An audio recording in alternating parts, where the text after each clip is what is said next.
kilometers per hour was the speed at the moment that the ship was traveling in free space.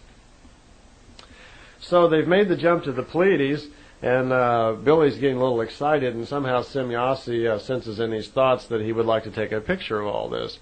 And she just says, yes, you can take a picture if you'd like to. I'll have one of the droids get your camera equipment out of the ship. He apparently had left it there. And Billy didn't even notice that she picked that out of his thoughts. He hadn't even asked the question. So Semjase already had sent a droid of some type to get the camera equipment, and it was back real quickly, and Billy had his camera equipment. And about that time, Ptah mentioned to him, he says, well, we're going to make another jump in about 9 seconds to the area that you call the Orion Nebula, and we will be approximately 1,800 light years from Earth. Well, Billy gets his camera ready because he wants to try to record on film what happens and what you actually see in space when they make this jump to hyperspace. But it's way too fast, and the light's not strong enough, and his pictures never came out in this, because apparently all you see is everything looks the same, and then there's a very kind of a momentary blur where all reality right around you seems to blur just for a part second, and then it's over. And that's all you don't experience anything. Well, they apparently had several things they needed to do to that day. They made 2 or 3 different jumps to different areas. And during the course of time, they continued to explain to Billy a little bit technically more about how the ship was operating.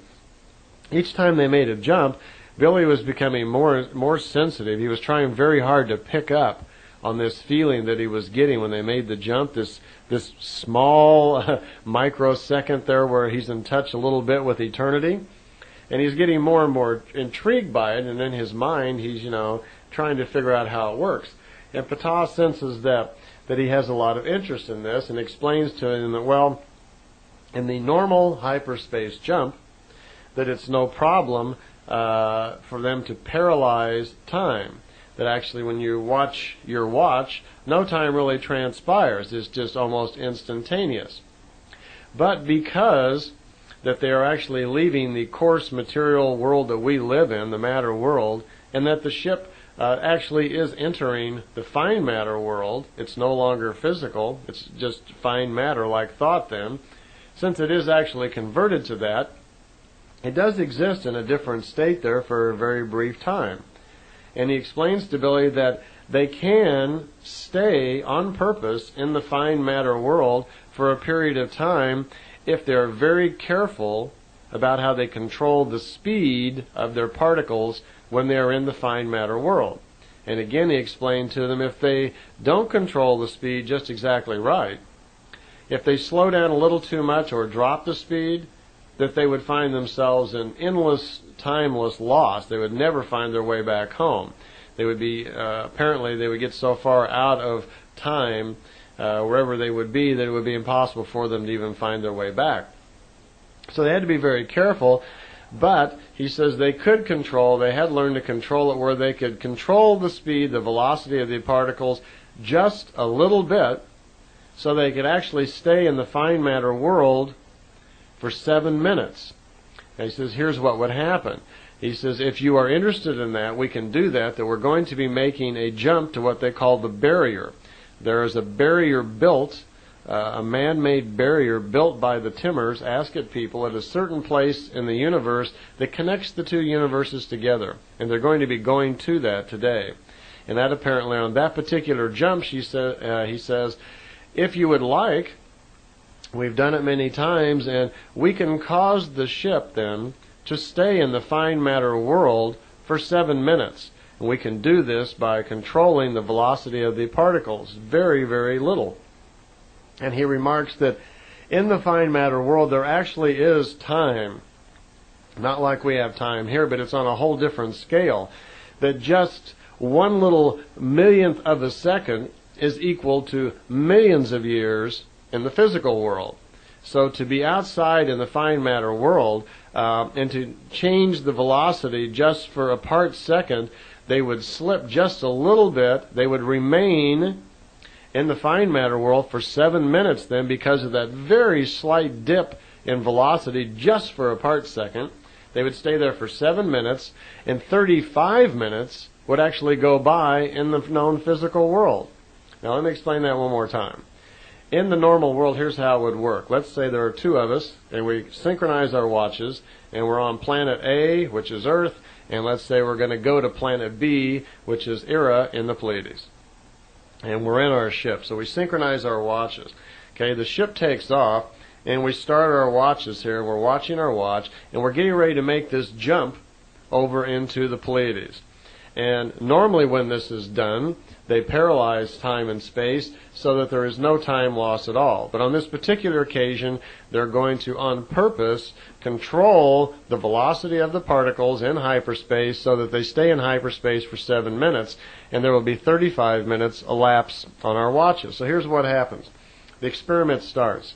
The ship then initiates the hyperspace, the jump into hyperspace, and we hit the button on our watches. Time is running now, okay. The ship goes into hyperspace, creates the time dilation. The programming is set in motion then for the ship is no longer solid. It is in the fine matter energy world.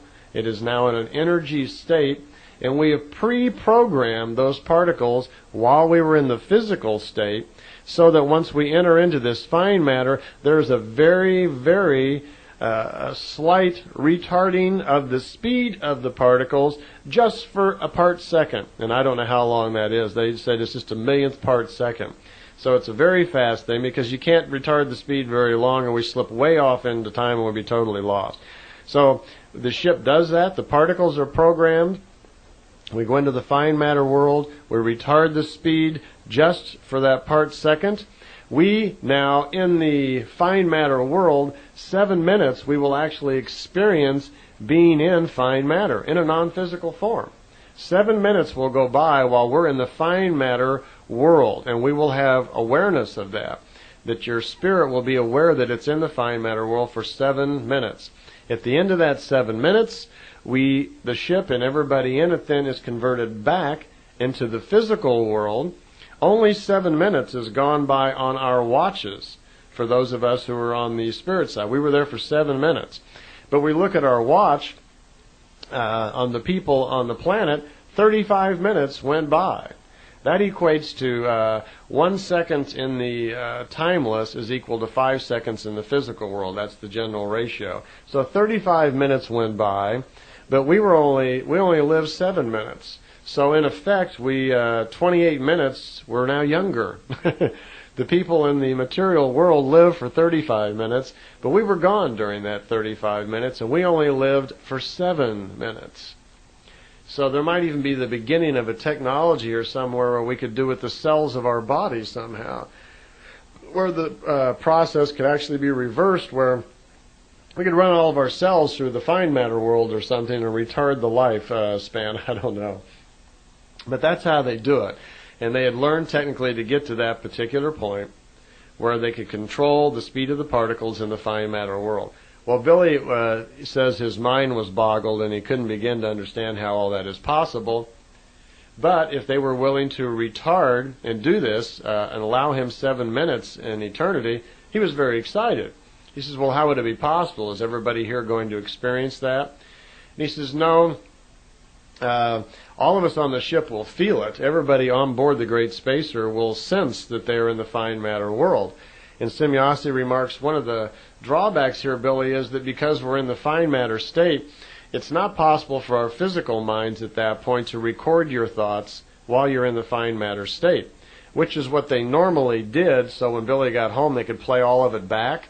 They have devices that record all of your thinking, so when Billy would get home, he could play it all back and then write it down so we could read it. But that wasn't going to be possible while he's in eternity.